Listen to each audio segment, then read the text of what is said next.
আগে এটা দেখছি মা বোনের রুটিন, চাইল নিয়ে কোলায় টুকাইয়া ধান বাঁচতো, পাথর বাঁচতো। তো একটা সময় মানে মানুষের ভাতের প্রধান উৎস ছিল এই টাইপের প্রাকৃতিক ধান। তখন মানুষ শক্তিশালীও ছিল অনেক। আসসালামু আলাইকুম, আশা করি সবাই ভালো আছেন। এখন আমি আছি আমাদের নদীর পাড়ে। আজকে হচ্ছে জুন মাসের 1 তারিখ 2024। দেখতেই পাচ্ছেন নদীতে নতুন পানি আসছে। তো আমি পানি নিয়ে আজকে কথা বলবো না, আজকের টপিকসটা হচ্ছে এই যে ধান। আমার ভিডিওতে আমি মাঝে মধ্যে যে লাল চালের ভাত খাই সেটা নিয়ে অনেকেই প্রশ্ন করেন যে ভাই এটা কী ধান বা এটা কী চাল। তো এটা হচ্ছে এই ধানের চাল।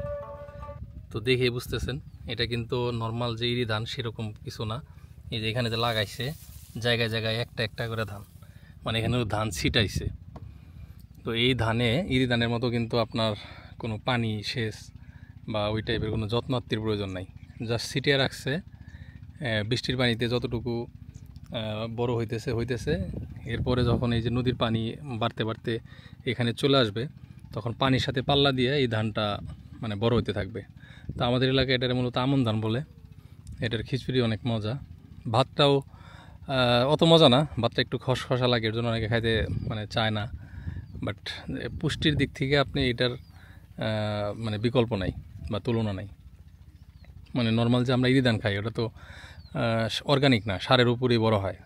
তো পিওর অর্গানিক কোনো চাল যদি থাকে আমি মনে করি এটা, কারণ এখানে এই যে পানি বাড়ার পরে আসলে সার দেওয়া না দেওয়া সমান কথা। তো সেই হিসাবে কেউ যদি এই চালের ভাত খান আমি মনে করব সেটাই মানে গুণে মানে সেরা। আর সেটা যদি হয় ঢেকি ছাটা চাল মানে আঁশসহ তাহলে আরও ভালো। একসময় বাংলাদেশের মানুষ দুর্ভিক্ষে পড়ছে কিন্তু এইটার কারণে, কারণ এই ধানটা যেহেতু পানির উপর নির্ভরশীল, পানিটা যদি আচমকা অতিরিক্ত বেশি হয়ে যায় তখন এই ধানটা পানির সাথে আসলে পাল্লা দিতে পারে না। আর পাল্লা না দিতে পারলেই তখন এই ধানটা নষ্ট হয়ে যায়। তখন মানুষজনের যে দুর্ভিক্ষ টির্ভিক্ষ যে আগে হয়েছে এটা তার একটা কারণ। তো ইরি ধান আসার পরে আসলে মানুষের কষ্টটা অনেকাংশেই দূর হয়েছে। অ্যাটলিস্ট মানুষ ভাত না খায় মরতেছে না। আর নদীর পাড়ে যে শুধুমাত্র এই ধানটা হয় তা কিন্তু না, এর পাশাপাশি ওই ধানটা অলরেডি কেটে নিছে, মানে 2 সিজন নদীর পাড়ে হয়। সেটা হচ্ছে নদীর পানি যখন আবার কমতে শুরু করে তখন একদম ওই তীর ঘেঁষে একটা ধান রোপণ করে, সেটার নাম হচ্ছে বুরু ধান। আর এটা হচ্ছে নদীর পানি বাড়ার সময়, তার মানে সিজনে 2 বার এই নদীর বেড মানুষের মানে খাবার দিয়ে সাহায্য করতেছে, ধান দিয়া মাছ দিয়া। এর জন্যে কিন্তু আমরা বলি নদীমাতৃক বাংলাদেশ, এর জন্য নদী আমাদের জন্য খুব গুরুত্বপূর্ণ। কিন্তু আনফর্চুনেটলি বাংলাদেশের ম্যাক্সিমাম নদী এখন মৃতপ্রায়। এক সময় এই নদীর পাড়ে মানুষ সবসময় ভয় থাকতো এই ভাঙনের চিন্তায়। এখনও ভাঙে, ভাঙন থামে নাই, তারপরেও আগের চাইতে কম। আমি এলাকায় মোটামুটি 4 বছর ধরে আসছি, আমি এসে খুব বেশি পার চেঞ্জ হইতে দেখিনি। যাই হোক, ভাঙাভাঙি ভালো কথা না, যত কম ভাঙে ততই ভালো। তো এই ভিডিওটা আসলে লম্বা একটা ভিডিও হবে, ধানের একদম শেষ পর্যায়ে পর্যন্ত এটা নিয়ে যাব। আপনাদেরকে পরের স্টেজ দেখার আমন্ত্রণ রইল, সাথেই থাকেন। এখন আমি গোসলে চলে যাই।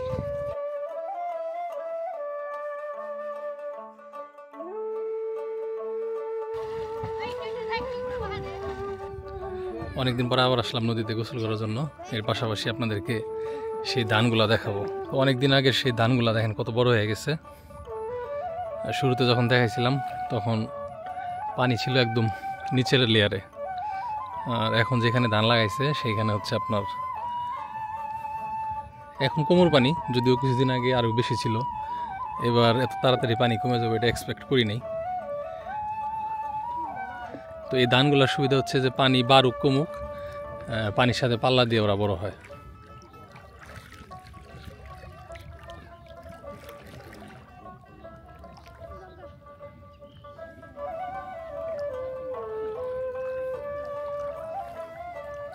এই যে ধান,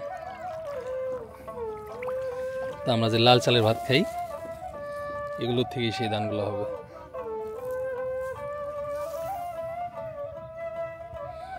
একদম ওইখান থেকে শুরু করে এদিকে যত দূর চোখ যায়, মাঝখানে অবশ্য নাই। তো একটা সময় মানে মানুষের ভাতের প্রধান উৎস ছিল এই টাইপের প্রাকৃতিক ধান। তখন মানুষ শক্তিশালীও ছিল অনেক। আর এই ধানগুলা কিন্তু মাছের জন্য খুব উপকারী। কীভাবে উপকারী? মাছগুলো এগুলোর ভিতরে লুকিয়ে থাকতে পারে। চারপাশে এত জাল, হ্যাঁ, ধান খেতের ভিতরে তো ধান খেতালা জাল দিতে দিবে না। যদিও এখন এত আধুনিক মানে মাছ ধরার জাল বের হয়েছে যে মাছের আসলে কোথাও লুকিয়েও মানে রক্ষা পায় না। ওই হাঁস ওইগুলোর ভিতর দিয়ে শামুক টামুক খায়, কারণ যে সমস্ত ইয়েতে ভাসমানে এই ধানের ভিতরে যেরকম শামুক বেঁচে থাকে, এই যে, ঠিক আছে, এই শামুকই খাইতেছে। ও যে দূরে কিছু হাঁস আমার দেখে চলে গেল। আপাতত তার কথা না বাড়াই, গোসল করে আসি। ইনশাল্লাহ ধান পাকলে, ধান পাকা পর্যন্ত আপনাদের এই ভিডিওটা দেখাবো, পুরো লাইফ সাইকেল।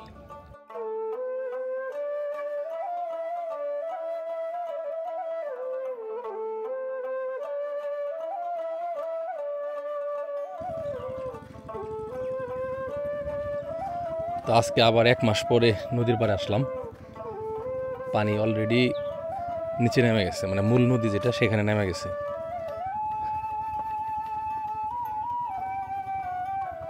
নদীর পাড় দিয়ে যে কাশফুল, যাই হোক আর একদিন দেখাবো। তো এখন নদীর পাড়ের যে আবহাওয়া সবচেয়ে সুন্দর। তো ওই যে আমন ধানগুলা দেখেন পানি নেমে গেছে, বাট ধানগুলা কিন্তু মাথা উঁচা করে রয়েছে। তো নদীর বেডে এখনো পানি আছে, মানে উপর সাইডে। এর মধ্যে আবার বৃষ্টি হইতেছে, আকাশ দেখে হয়তো বুঝতে পারতেছেন।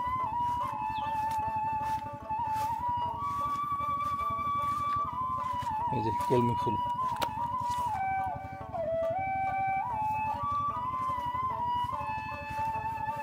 তো মূলত এই যে ধান, এই যে দেখেন ধান বের হয়ে গেছে, একদম নির্ভেজাল ধান এগুলা।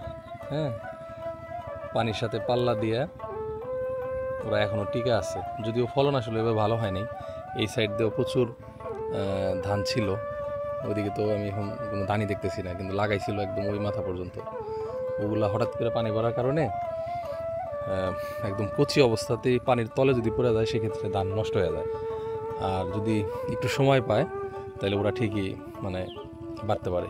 মানে আচমকা পানিতে যদি তলায় যায়, ধরেন একেবারে রাতারাতি 2 দিনের ভিতরেই 2 হাত পানি বাড়লো, সেক্ষেত্রে এই ধানগুলো টিকবে না। প্ল্যান আছে ভবিষ্যতে শুধু ভাত খাওয়ার জন্য এগুলাই ব্যবহার করা, কিন্তু এবার যেটা দেখতেছি যে ধানই নাই। হ্যাঁ, কারণ আমাদের এই সাইডে কিন্তু ওইভাবে বন্যা হয় নাই। আগে আমরা যেটা দেখতাম প্রতি বছরই কম বেশি এদিক দিয়ে এই নদীর যে একদম যে পাড়ে পানি উঠতো, কিন্তু লাস্ট 2-3 বছর আমি এই পাড়ের উপরে পানি উঠতে দেখি নাই।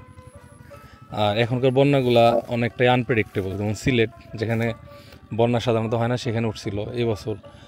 কুমিল্লা, ফেনী, নোয়াখালী, হ্যাঁ, মানে সব কিছু আনপ্রেডিক্টেবল। নর্মালি বন্যা হয় হচ্ছে উত্তরবঙ্গে আর এই আমাদের এই মধ্য অঞ্চলে, মিস নাই। কিন্তু এখন ওই আবহাওয়ার এটা সেটা চেঞ্জ হয়ে যেতেছে, হ্যাঁ, যার কারণে আর ওইভাবে দেখা যায় না। তো চলেন নদীর পাড়ে যখন আসছি একটু নদীর পাড় দেখাই। তো এই ভিডিওটা আসলে অনেক দিন ধরে করতেছি, মোটামুটি 3-4 মাসের লম্বা ভিডিও। আশা করি কারো বুঝতে অসুবিধা হবে না। এই সমস্ত ধানের অনেকগুলো নাম আছে, বাট জেনারেলাইজ করে বললে এটা আমন বলা হয় আর কি।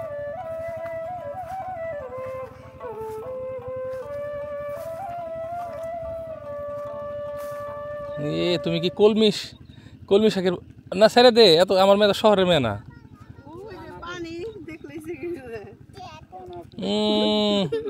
শহরের মেয়ে আসছে তো কমও না, আল্লাদি বেশি আহ্লাদ করাইতেছে না। থ্যাংক ইউ বাবা, থ্যাংক ইউ। তোমার ক্ষেত্রে দান্দা খালি ডিম। সে এর আগে একবার নদীর পাড়ে এসে পাখির ডিম পাইছিল, ঠিক আছে। এই যে নদী ভাঙলে কিন্তু এইভাবে ঢুকে পড়ে যে কোনো জায়গায়।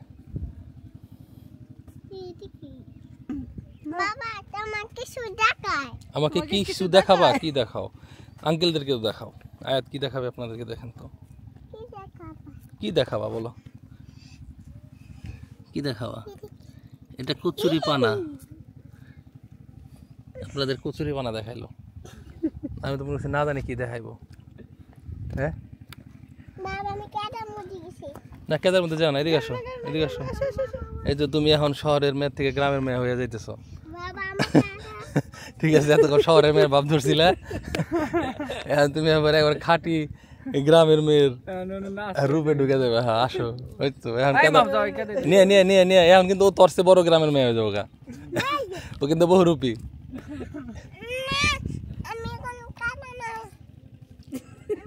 এখন এগুলো কাদা মনে হইতেছে না।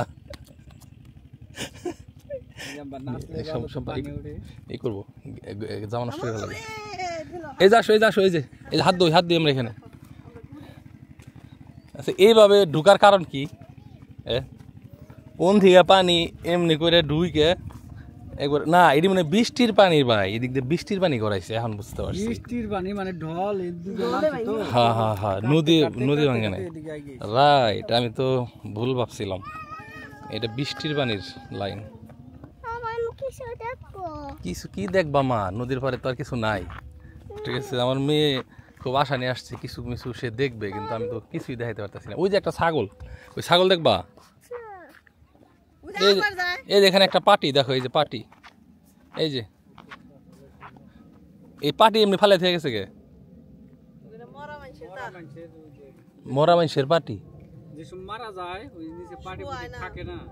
ও গোসল মোসল করা এগুলো ফালাই দেয়,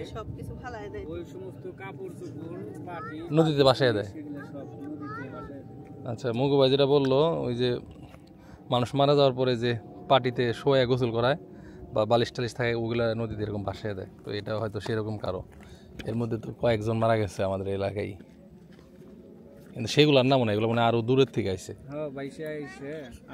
চলো আয়াত, আর একদিন আমরা কাশফুল দেখতে যাবো ওইদিকে। হ্যাঁ, এখন বৃষ্টি আসতেছে, চলো। আরে কি দেখাবো, কিছু তো আর নাই দেখারই জায়গায়। আমরা তো ধান দেখতে আসছিলাম। এটা ঝিনুক, এটা ওদের কি আছে, মুত্তা আছে। কোথায় মুত্তা? হ্যাঁ, ঝিনুকে ময়লা, পা হাত ধোয়া যাও। তোমাকে মুক্তা আলা ঝিনুক পরে খুঁজে দিব না, হাত ধোয়া দাও সম্পা, চলো যাই। ওই যে সামনে পানি আছে, ওই পানিতে হাত দাও, এই নদীর মাটি দিয়ে। তা আমরা ওটা বানাইতাম,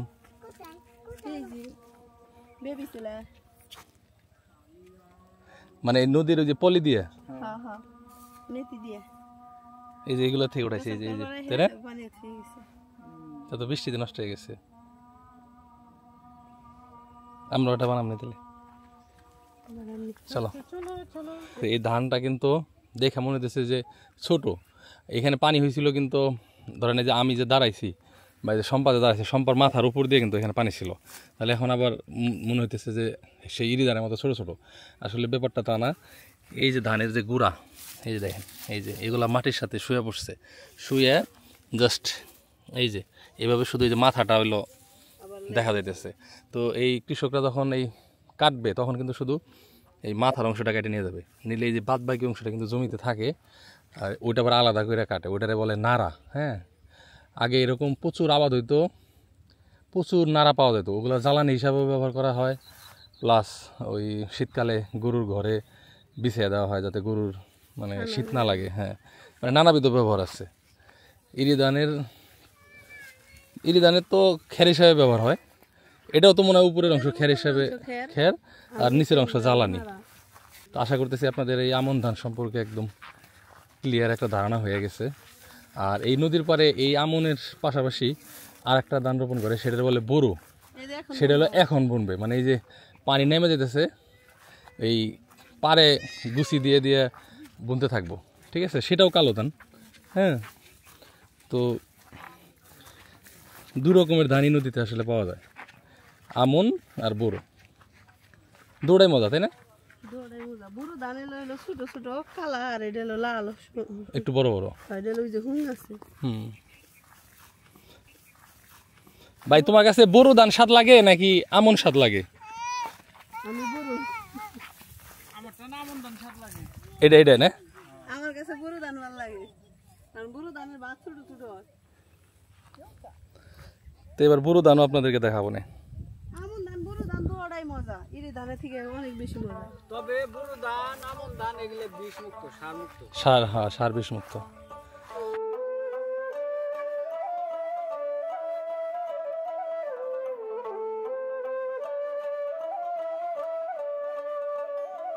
পাকছে না ধান,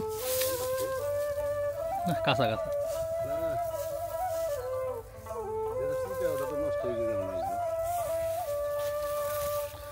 তাহলে এটা হলো আমনের একটা জাত, হিজল দিঘা। আমন ধান কাটা শুরু হয়ে গেছে। তো এই কারণে হেমন্তরে বলে নবান্ন, কারণ আগেকালে যখন এই ধান ছিল না তখন এই সময়টাতে নতুন ধান উঠতো। এর জন্য আমাদের যে নবান্ন উৎসব, নবান্ন মানে নতুন অন্ন বা নতুন ভাত, হ্যাঁ এই সময়টায় মানুষ খাইতো। এই কারণে আমরা এই শীতের শুরুতে হেমন্তে নবান্ন উৎসব করি। এই যে এই সমস্ত জমির আমন ধানও কাটা শেষ। আমন কাইটা এখন নতুন করে চাষ দিয়ে অনেকে ভুট্টা লাগাবে, অনেকে তামুক লাগাবে। তো মাঝখানে আমাদের আমন ধানের স্টক শেষ হয়ে গেছিল, যার কারণে আমাদের কিছুদিন ইরি ধানের ভাত খাইতে হয়েছে। তো আজকে আবার এই যে নতুন আমন চলে আসছে, এটা কালারটা দেখছেন। তো এটা আসলে আরেকটু সাদা করা যায়, সেক্ষেত্রে খাইতে একটু বেশি ভালো লাগবে, বাট প্রয়োজনীয় যে পুষ্টি উপাদান সেটা আবার কমে যাবে। তোমার মা ভাত রাঁধে না, চাউল খাও। সরো এক সরো।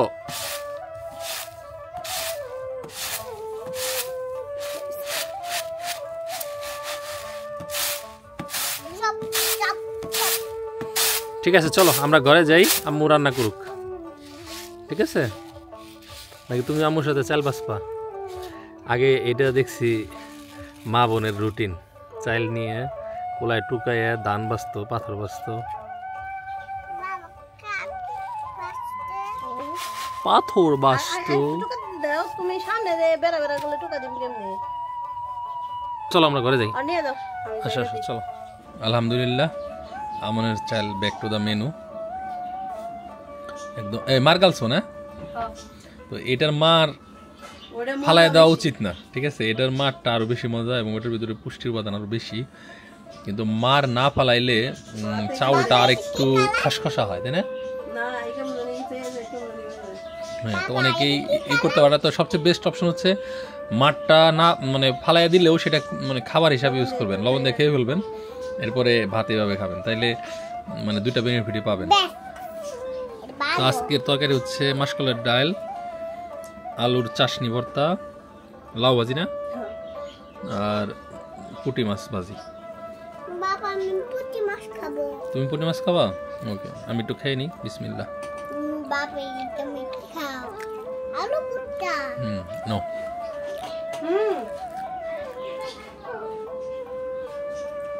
কাটা আছে কিন্তু দেখো। তো অনেকে আমাদের কাছে এই লাল চালটা চান, তো তাদের জন্য এবার সুখবর, আপনারা যদি চান তাহলে এই যে এখন যে খেজুরের গুড়ের সিজন শুরু হয়ে গেছে, খেজুরের গুড়ের সাথে এই লাল চাউল, হলুদ, সরিষার তেল এগুলো আপনারা অর্ডার করতে পারেন। আর অর্ডার করার জন্য ও আমরা মাসকলাইয়ের ডালও মানে আবাদ করছি আমাদের জমিতে, অন্য এক ভিডিওতে দেখাবো। তো কেউ যদি চান যে এরকম মাসকলাইয়ের ডাল নেবেন আমাদের কাছ থেকে, সেটাও নিতে পারবেন। তো যাই হোক, স্ক্রিনে দেখানো যে নাম্বার, এই নাম্বার ছাড়া অন্য কোনো নাম্বারে আমাদের সাথে যোগাযোগ করবেন না, সেক্ষেত্রে প্রতারিত হওয়ার চান্স অনেক বেশি। তো কি কি প্রোডাক্ট আছে ফোনে আপনারা জেনে নিতে পারেন। তো ভালো থাকেন সবাই, আল্লাহ হাফেজ, আসসালামু আলাইকুম।